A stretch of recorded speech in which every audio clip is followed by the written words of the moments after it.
Então, na semana passada, a gente estava conversando um pouquinho sobre questões de fé, né? E eu usei o texto de Josué 3, a travessia do Rio Jordão, né? Eu expliquei que a palavra que aparece lá em Hebreus capítulo 11, verso 1, para falar sobre a certeza daquilo que você espera ou não vê, é hipóstase. Hipóstase é como se fosse um certificado de garantia dado pelo imperador romano aos soldados romanos, aonde se ele conseguisse sobreviver às campanhas que Roma fazia e ele voltasse à cidade de Roma, ele podia apresentar aquele certificado e aquilo garantiria para ele um soldo, aposentadoria, né? E uma terra, um pedaço de terra para ele lavrar. Então, a fé retratada em Hebreus, pelo autor de Hebreus, ela não é uma fé insana, vamos dizer assim. Ela não é uma fé sem algo em que você se apegue. A gente tem uma tendência de pensar que a nossa fé ela é irracional ou ela não tem uma hipótese, ela não tem um certificado, uma garantia. Esse certificado, essa garantia, ela vem a nós por uma palavra de Deus, pelo selo do Espírito Santo, ou pela palavra de Deus, por todas as promessas que Deus tem feito a nós. E foi justamente o que Josué tinha quando ele foi atravessar o Rio Jordão. Deus falou para ele: olha, eu vou ser contigo, você vai atravessar o Rio Jordão, né, e quando você chegar lá do outro lado, tudo aquilo que você fizer, eu vou te acompanhar. Então José tinha essa promessa, ele anuncia isso ao povo, só que tem, vamos lá, Deus fala para ele que tem requisitos para que isso aconteça, que é ele se apegar à palavra, né, e praticar a palavra. Então ele manda a arca ir na frente, né, como representando a presença de Deus. Depois ele fala, olha, Deus está no meio de nós, ele anuncia isso para o povo. E quando ele tem uma direção de Deus para que quando ele pisasse, os levitas, desculpa, pisassem no leito do rio, o Jordão seria cortado e eles passariam a pé seco. E aí eu expliquei que ele pisa no rio e aqui diz que a água ela é parada na altura da cidade de Adã, né? E eles estavam cruzando em frente de Jericó. A Bíblia também é bem clara isso, né? Adã para Jericó são 27 quilômetros. Então, quando os levitas pisaram, imediatamente ele não viu a promessa que Deus tinha feito para ele se cumprir. Mas onde é que está a fé? A fé não está naquilo que você vê. É justamente a ligação dos dois passagens está nisso. Mas sim numa palavra ou numa promessa que você recebeu de Deus. Então eu não preciso ver para crer. A verdadeira fé é essa. Se ele recebeu uma palavra de Deus de que o rio se deteria, quando os levitas pisaram a planta dos pés no rio, imediatamente eles não viram. Mas ele tinha essa palavra de Deus firme no coração dele, né? E depois a água se escoou e eles passaram a pé seco. Foi basicamente isso. Não tem nada a ver com o que eu vou falar hoje, tá? Eu fiz só um resumo, né? Quem quiser ver com mais detalhes esse estudo, tem a gravação no lado de cá, Pierre. Isso? Então, o meu editor, ele vai colocar do lado de cá um card para a pregação de Josué 3, beleza? Mas o que eu queria falar hoje, irmãos, eu pensei em começar. Eu vou fazer um estudo de Jeremias, tá? Já tô adiantando isso aqui, falei isso também semana passada, mas ainda também não é hoje. Falei que seria essa semana, mas não é hoje não. Deus me incomodou hoje pela manhã para tratar com vocês uma questão ligada ao. Não é somente do sábado que a gente vai falar, mas tem a ver com o sábado, tem a ver com descanso em Deus. Eu já falei isso aqui antes, quando eu estava levando o estudo de Isaías, quando a gente chegou em Isaías 58. Né? Eu falei um pouquinho sobre isso. Eu vou voltar um pouquinho a Isaías. A gente pode até reler o 58, depois a gente vai ler o 66, o último capítulo de Isaías. Mas eu gostaria de começar não por Isaías, eu gostaria de começar por Marcos 2. Então, vai em Marcos 2, por favor, Pierre.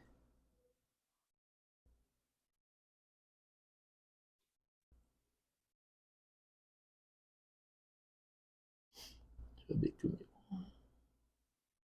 Se tiver a versão Quara, né, ou revista atualizada, beleza.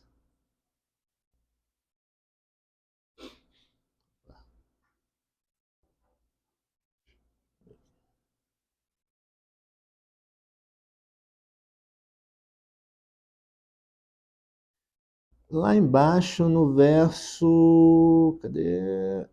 23. Ora, aconteceu atravessar Jesus em dia de sábado as searas e os discípulos, ao passarem, colhiam espigas. Advertiram-no os fariseus: Vê, porque fazem o que não é lícito ao sábado. Mas ele lhes respondeu: eu não vou ler todo o capítulo, tá? Toda a passagem. O que está acontecendo aqui? Os discípulos, o Jesus tinha um ministério itinerante, os discípulos estavam passando por uma plantação, eles tinham fome e eles começaram a colher espigas. Alguns fariseus observaram isso e falaram assim: olha, seus discípulos fazem o que não é lícito, eles estão colhendo espigas no sábado. E aí Jesus ele usa um acontecimento de Davi na época que ele estava sendo perseguido por Saul. Né? Ele fala assim, ó: Nunca leste o que fez Davi quando se viu em necessidade e teve fome, ele e os seus companheiros? Como entrou na casa de Deus, no templo do sumo sacerdote Abiatar, e comeu os pães da propiciação, os quais não é lícito comer, senão os sacerdotes, e deu também os que estavam com ele? Se vocês estudarem essa passagem especificamente, é ipsis literis o que Jesus está falando. Mas o que são os pães da propiciação? Eram 12 pães que eram postos no lugar santo, não no Santo dos Santos. Né? No lugar santo, a segundo cômodo do tabernáculo, depois no templo isso foi traduzido também nessa mesma estrutura. Você entrava no pátio. O que tinha no tabernáculo? Né? Você entrava no pátio, você tinha aqui o altar de sacrifício. Depois do altar de sacrifício, você tinha uma bacia cerimonial para limpeza dos sacerdotes. Aí você tinha o lugar santo, uma cortina adornada com querubins, você entrava. Aqui do lado esquerdo você tinha o menorá, que era a única fonte de luz. O menorá é o candelabro, né? A única fonte de luz daquele espaço. E do lado de cá você tinha uma mesa, né? E essa mesa feita de ouro tinha 12 pães, cada pão representando uma tribo de Israel. E esse pão ele ficava ali durante uma semana e depois era consumido pelos sacerdotes. Ele não era descartado e ele não era dado ao povo. Só quem comia daquilo ali era os sacerdotes. Então por isso que ele fala assim, não era lícito comer. Só que quando Jesus está citando Davi, ele está dizendo que Davi tinha fome, chegou lá com os homens dele e pergunta se tinha o que comer. E Abiatar, que era o sacerdote, ele fala: não, só tem os pães da propiciação aqui.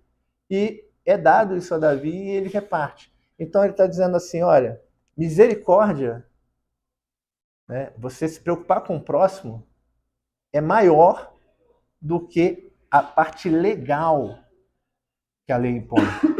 É por isso que lá em 1 Samuel tem uma passagem que é muito famosa no meio evangélico, né? Onde Saul ele sacrifica animais a Deus e ele é repreendido por Samuel quando ele faz isso. E aí ele fala, não, mas era para Deus. É basicamente isso, eu estou parafraseando. E aí Samuel fala assim, olha, Deus não está preocupado com sacrifício, ele quer obediência. Melhor você obedecer do que sacrificar. Em outro momento ele fala, olha, ele se preocupa mais com misericórdia do que com sacrifício. Então, Deus está olhando para princípios por trás de um aspecto legal, vamos dizer assim. O princípio aqui é o quê? Obediência, entrega, renúncia, preocupação com o próximo.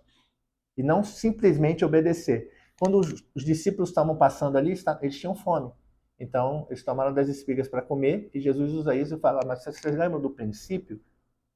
Obedecer cegamente uma lei, sem observar o princípio por trás dela, você desvirtua essa lei.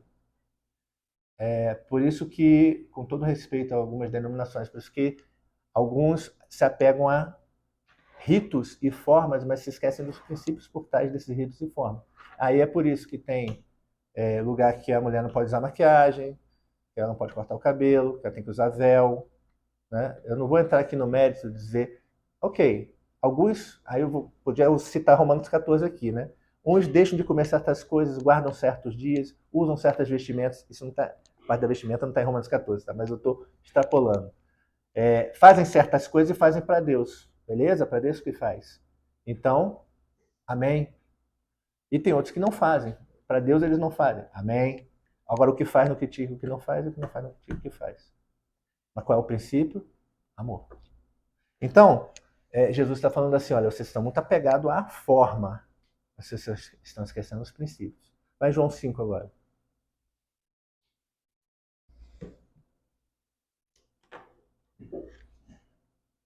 Aqui, esse aqui eu não vou ler mesmo, não, senão a gente perde muito tempo. Jesus ele vai até um local que era um tanque de água chamado Betesda, onde essas águas eram agitadas por anjos, e aquele que entrava primeiro na água, ele era curado das suas enfermidades. Jesus está nesse lugar. Lá tinha centenas de pessoas doentes que ficavam em torno do tanque, esperando a água ser agitada. E aí Jesus olha para um homem, né? Ele tinha 38 anos que ele estava ali, e Jesus olha para ele e fala assim: você quer ser curado? Aí ele responde o que Jesus não perguntou. Né? Ele fala assim, você quer ser curado? Aí ele fala, né? Senhor, não tenho ninguém que me ponha no tanque quando a água é agitada, pois quando eu vou, desce outro antes de mim. Jesus não perguntou isso para ele. Isso aqui a gente pode discutir em um outro momento, tá? Jesus perguntou assim, você quer ser curado? Aí ele olha, tem a ver um pouco com o que eu estou conversando aqui. Ele olha para a forma, não para a essência. Né? Na cabeça dele, qual era a forma dele ser curado? Entrar na água, né? Não, mas qual é a essência da pergunta de Jesus? Você quer ser curado? Não, você tem instrumentos para ser curado? Você tem forma para ser curado? Você segue o caminho, o rito para ser curado? Não foi isso que Jesus perguntou. Aí Jesus fala assim, levanta, toma o teu leito e anda. Aí ele imediatamente levanta e é curado. Toma o leito, começa a andar. Aí os fariseus observam isso. Os fariseus, pessoal, eles tinham, além do costume de seguir aquilo que claramente era normatizado pela lei de Moisés sobre o sábado, eles tinham em torno de 43 descrições de trabalhos que não poderiam ser feitos no sábado. Como é que os fariseus trabalharam? A lei de Moisés é muito vaga. O que é trabalhar e o que não é trabalhar? Então vamos começar a normatizar aqui. A gente faz isso, né, Marcelo?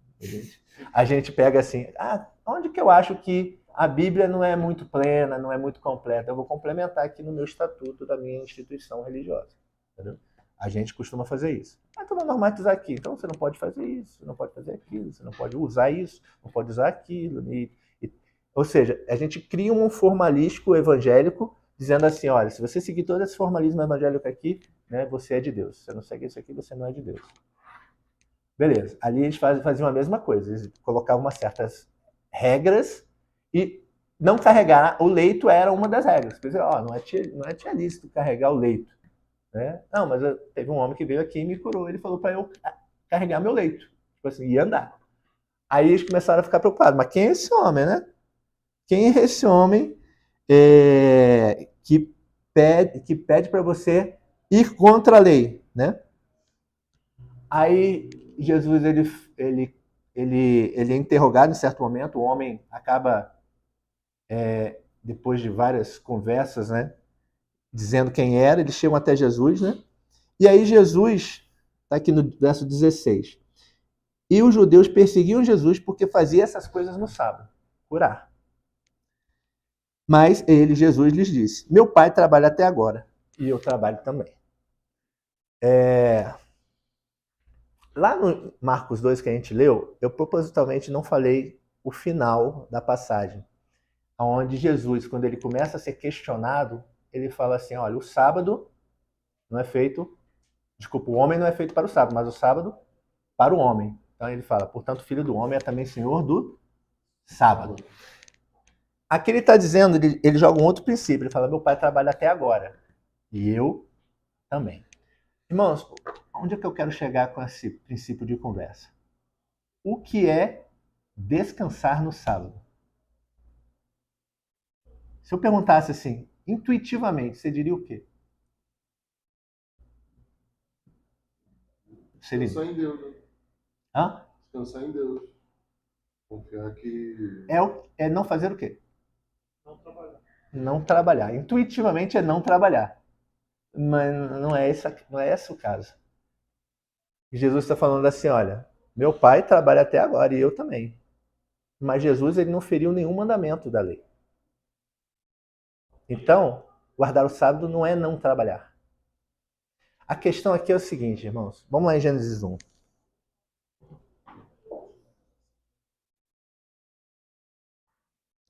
Desculpa, 2. Gênesis 2.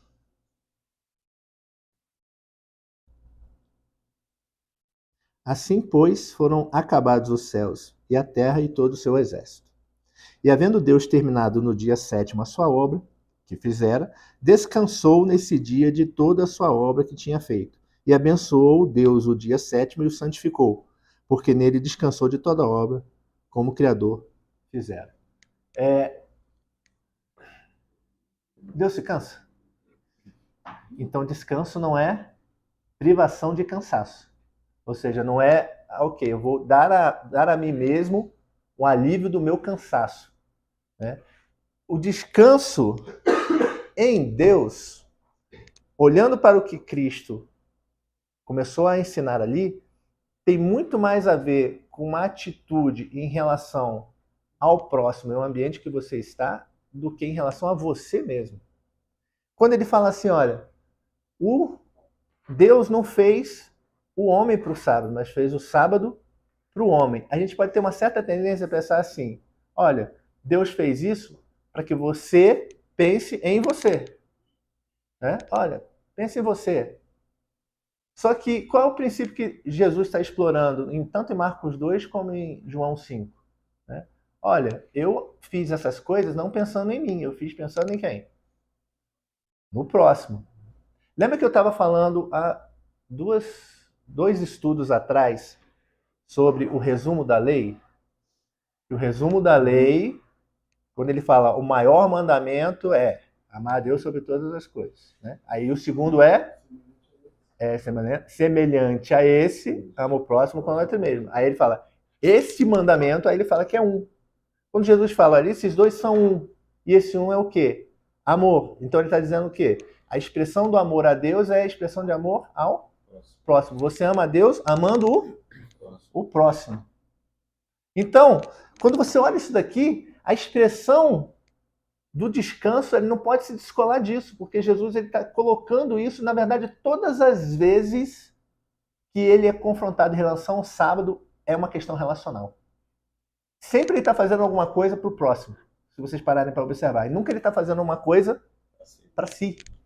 Então, quando você olha aqui, ó, agora sim, vamos entrar em Isaías 58.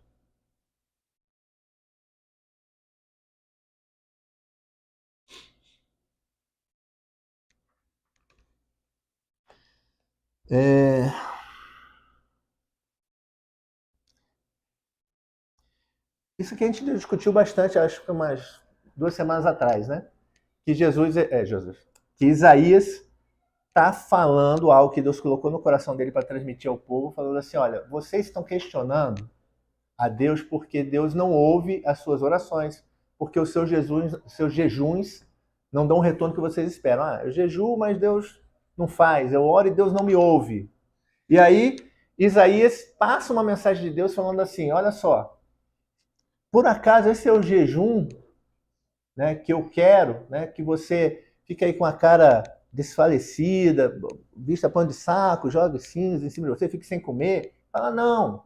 Né? Você primeiro tem que chegar à tua natureza, né, desatar, né, as amarras que te prendem em relação ao teu pecado, e aí você vai conseguir desatar as amarras do teu próximo, e aí você vai agasalhar o que tem frio, aquele vai dar comida porque tem fome, vai dar bebida porque tem sede. Então ele fala assim, olha, jejum, o verdadeiro jejum, tem a ver com princípios e não com a forma. Vocês estão preocupando com a forma, estão esquecendo o princípio. Quando você olha para o sábado, os fariseus estavam preocupados com a forma, estavam esquecendo princípios. Só que aqui, isso aqui a gente não conversou na última vez que a gente estava conversando de Isaías 58. Se você for lá no verso... Cadê? 13.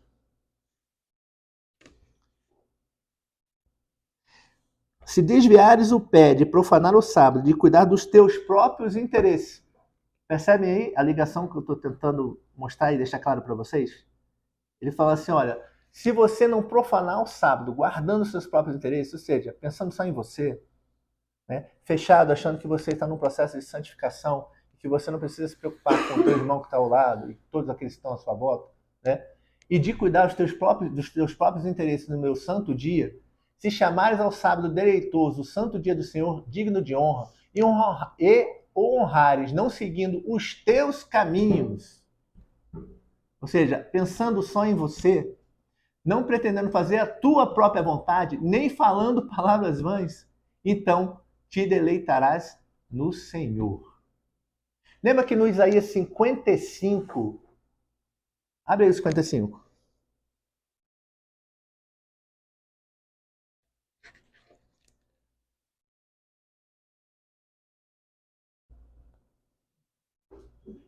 Desculpa, 56. 2. Bem-aventurado o homem que faz isso, e o filho do homem que nisso se firma, que se guarda de profanar o sábado e guarda a sua mão de cometer algum mal. Não fale o estrangeiro que se houver chegado ao Senhor, dizendo, o Senhor, com efeito, me separará do seu povo. Nem tampouco diga o eunuco, eis que eu sou uma árvore seca. Porque assim diz o Senhor, aos eunucos que guardam os meus sábados, escolhe aquilo que me agrada e abraço a minha aliança. Darei da minha casa, de dentro dos meus muros, um memorial e um nome melhor do que os filhos e filhas. Um nome eterno darei a cada um deles, que nunca se apagará. Aos estrangeiros que se chegam ao Senhor para o servirem, para o amarem em nome do Senhor, sendo desse modo servos seus, sim, todos os que guardam o sábado, não o profanando, e abraçam a minha aliança, também os levarei ao meu santo monte e os alegrarei na minha casa de oração. Os seus holocaustos, os seus sacrifícios serão aceitos no meu altar, porque a minha casa será chamada casa de oração de todos os povos. Se for um pouco mais embaixo, vocês vão ver, ele continua falando do sábado, guardar o sábado. Ele coloca em mesmo pé de igualdade alguns princípios e ele usa o sábado para ilustrar isso. Se a gente for em Isaías 40.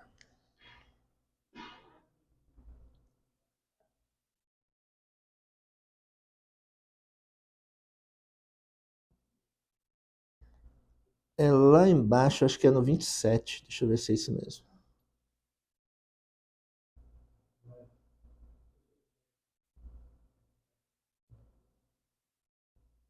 Não, é no 27 não. É o 29. Faz forte ao cansado e multiplica as forças ao que não tem nenhum vigor. Os jovens se cansam e se fadigam, e os moços de exaustam caem. Mas os que esperam no Senhor renovam as suas forças, sobem com asas como águias, correm e não se cansam, caminham e não se fadigam. Irmãos, por que eu estou usando todas essas passagens? É onde é que eu quero chegar. A gente pensa que os mais maduros acabam pensando que guardar o sábado é separar o seu momento de integração, de consagração a Deus. Seja sábado ou não seja sábado, a questão aqui não é o dia, né? Vão ter certas denominações que vão realmente falar no sábado, né? Você separa o sábado, você não faz nenhum trabalho no sábado, por quê? Porque você vai consagrar o teu viver, você vai guardar esse dia para ir ao templo, para praticar os ritos, etc, etc. Quando a gente olha todos os princípios por trás do sábado, a gente vê um Deus que está falando assim, olha, você que se sente estrangeiro, você que se sente fora do arraial, né? Se você separa a tua vida e guarda princípios que me são caros, olhando para o teu próximo, né? Eu te recebo no meu arraial. Você que não tem vida, você que é eunuco, né? Você que se sente seco, ele usa essa expressão em Isaías 58. Você que se sente seco, você acha que não tem herança, você não deixa herança, né? Você guarda os meus sábados, ou seja, você se deleita em mim, você pensa no teu próximo, você exerce misericórdia, eu te recebo no meu arraial. Quando Jesus fala assim, olha, o povo está com fome, né? E eu não vou saciar a fome deste povo, porque é sábado, né? Olha, o cara tá 38 anos enfermo, eu não vou curar a enfermidade dele porque é sábado, né? Não, eu me deleito no Senhor, né? E eu exerço misericórdia, eu penso no próximo, isso é o sábado. Por isso que ele chega num certo momento e ele fala assim, olha, o meu pai trabalha até agora. Mas Deus não descansou? E não entrou em descanso? E esse descanso não é reservado a nós? Então o que é o descanso? Porque em Hebreus ele fala isso, né? Que existe ainda um descanso para o povo de Deus. E o que é o descanso? O descanso é não trabalhar? Então o descanso não tem a ver com não trabalhar, irmão. O descanso em Deus tem a ver com propósito, com princípios. Quando Isaías ele fala assim, olha, aqueles que entendem e discernem os caminhos do Senhor, eles não se cansam. Vamos lá. Alguém está cansado agora? Eu estou fisicamente cansado. Lembra quando você... Abre aí 2 Coríntios, capítulo 4.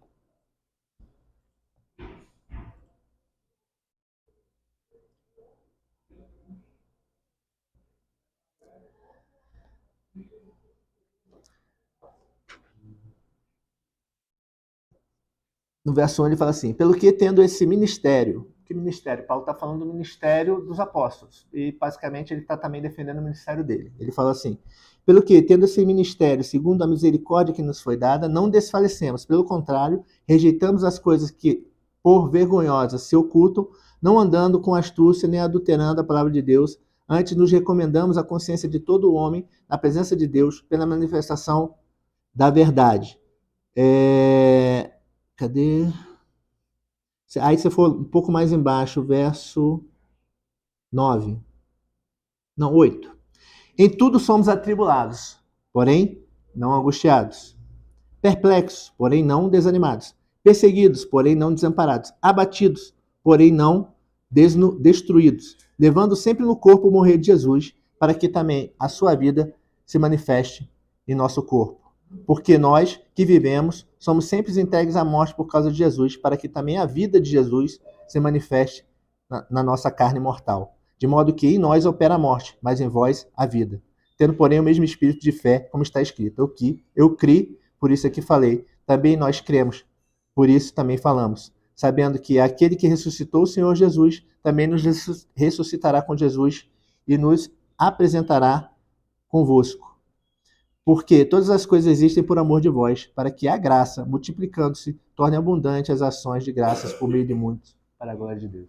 Então ele está falando assim, olha, tudo aquilo que eu sofro na carne e tudo que eu porventura vier a sofrer na carne tem um princípio por trás e tem um propósito. Qual é o princípio? O amor e o sacrifício de Cristo na cruz que me leva adiante. E qual é o propósito? Vocês.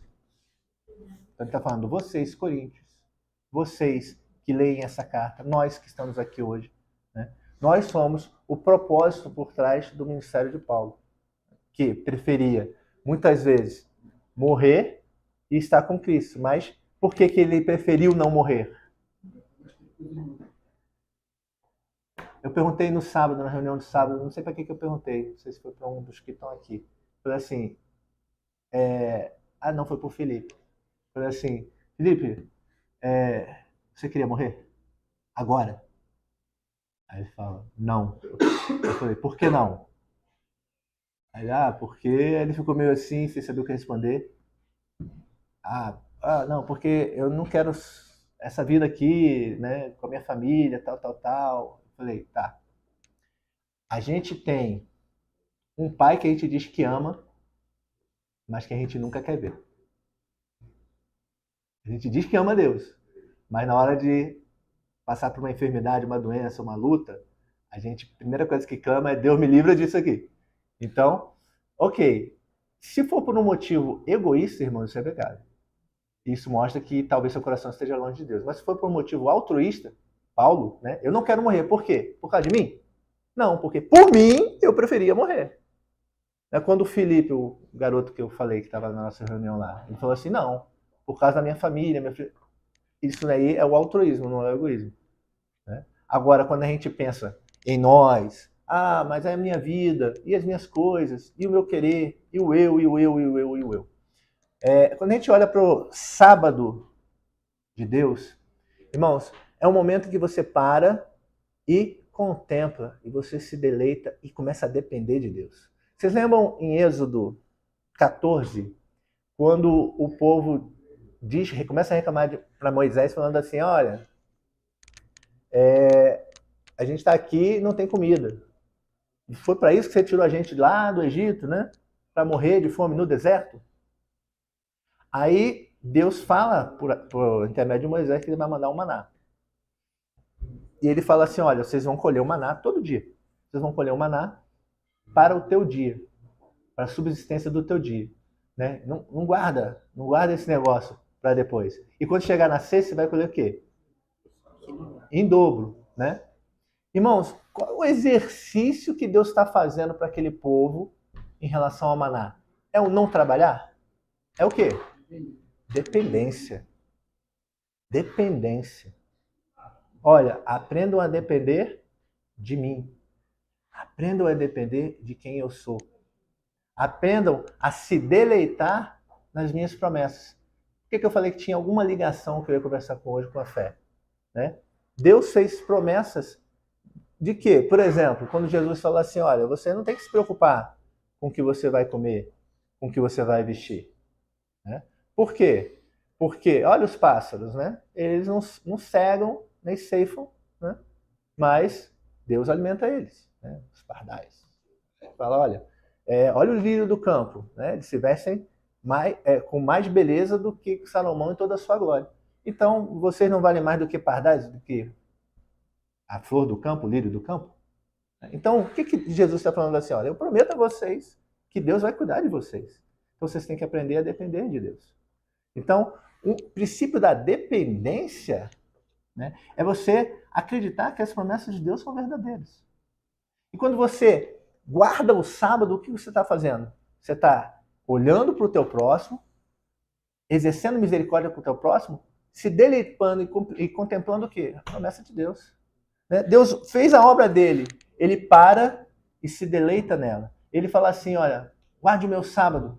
Né? Mas ele faz a associação em Isaías. Né? Ele fala, guarde o meu sábado, lembre-se do teu próximo. Guarde o meu sábado, lembre do teu próximo. Lembra que eu falei que o amor de Deus se manifesta no amor ao próximo? Não tem como dizer que eu estou guardando o sábado para Deus e eu não estou investindo no próximo. Quando você, por exemplo, guarda o teu sábado para se deleitar em Deus e depender de Deus no meio da tua família, é investir no teu próximo mais próximo. É tua esposa, são seus filhos. Mas quando você fala assim, não, eu vou guardar este meu sábado, mais uma vez, sendo sábado ou não sendo sábado, tá? O teu sábado pode ser domingo, o teu sábado pode ser terça-feira, o teu sábado pode... Só que tem uma coisa a mais aí. Quando eu falo, o teu sábado pode ser terça, pode ser domingo, pode ser segunda. Vai Isaías 66.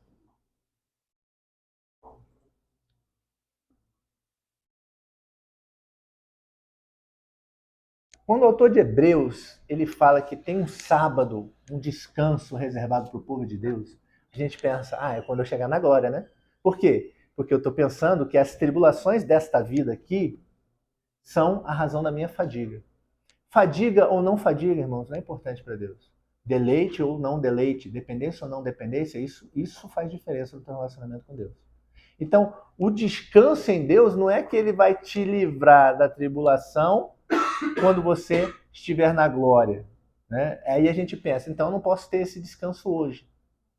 Em Isaías 66, ele fala assim, olha, qual o princípio que eu quero deixar para vocês como... Vai lá no final mesmo. Os últimos versos. No 22. Porque como os novos céus e a nova terra que hei de fazer estarão diante de mim, diz o Senhor, assim há de estar a vossa posteridade e o vosso nome. E será de uma festa de lua nova a outra, e de um sábado a outro, virá toda a carne adorar perante mim, diz o Senhor. Ele está falando assim, olha, o fim que eu tenho para vocês é a estatura do varão perfeito. É a plenitude da conformidade de quem? De Cristo, Efésios 2. Então ele está falando assim, o que eu quero de vocês? Eu quero um povo que me adore em espírito e em verdade, João 4, ele falando para a mulher samaritana. E o que é adorar em espírito e em verdade?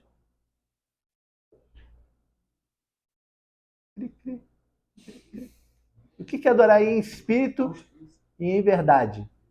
Né? Em verdade, vamos lá, eu consigo ver a adoração em espírito. Visualizar. Lembra que eu falei que fé e obras são indissociáveis? Uhum.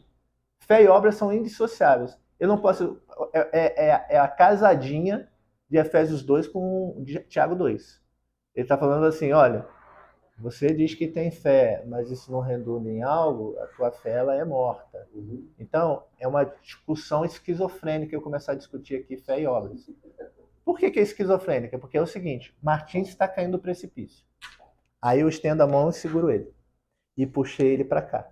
Aí ele vai falar assim, poxa, quem te salvou, Martins? Aí ele fala, foi a mão do Coronel Dança. Entendeu? Foi a minha mão que te puxou ou foi o meu braço? Né? Não, foi a mão. Não, mas a mão puxaria sem o braço? O braço puxaria sem a mão? O que o Thiago está tentando dizer é o seguinte, cara, olha, essa discussão não faz sentido. Né? Boa fé leva a boas obras. O próprio Efésios 2 está falando. Em relação à questão de princípio de relacionamento com Deus via sábado, é você descansar em Deus, sabendo que Ele te chama para você ser um adorador em espírito e em verdade em todo o tempo, de sábado a sábado. Ele está falando assim, olha, o fim que eu quero para vocês não é que você guarde um dia. O fim que eu quero para vocês é que você descanse em mim, é que você entre no meu descanso. E isso pode significar, 2 Coríntios 4, que você vai ficar cansado, você vai ficar fatigado, que você vai ficar abatido, mas não vai esmorecer. Por isso que você vai redundar em quê? Isaías 40. Você vai correr e não vai se cansar. Qual é o problema da igreja moderna? Que está cansada, fatigada, porque ela está sem propósito, sem princípio. Então, irmãos, fazer religião é cansativo. Cumprir um cronograma é cansativo. Cumprir uma tabela é cansativo. Mas se você tem noção de princípio, cara, por que eu estou aqui? Eu estou aqui para amar a Deus. Como é que eu amo a Deus? Eu amo a Deus através do meu próximo. Então, como é que eu adoro a Deus? Em espírito e em verdade. Né? Ou seja, com princípios dentro de mim que se traduzem em verdade fora de mim. Caramba, quando eu faço isso, eu posso estar cansado, mas não fatigado. Aí eu entro no descanso de Deus. Então eu estou vivendo um sábado perpétuo. Eu estou vivendo um sábado perpétuo. Por quê? Porque eu descanso em Deus e dependo de Deus de sábado a sábado. Eu descanso. Na paz de esquecer de todo entendimento também. Uma paz de saber que está vivendo a verdade, que está externando, como fala, paz que esquecer de todo entendimento. Porque muitas vezes esse ativismo pode gerar uma falta de paz. Está fazendo ali com a minha própria força e não está.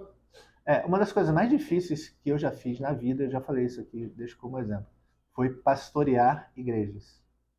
Deus me deu a oportunidade de lançar as pedras fundamentais de 2 congregações institucionalizadas.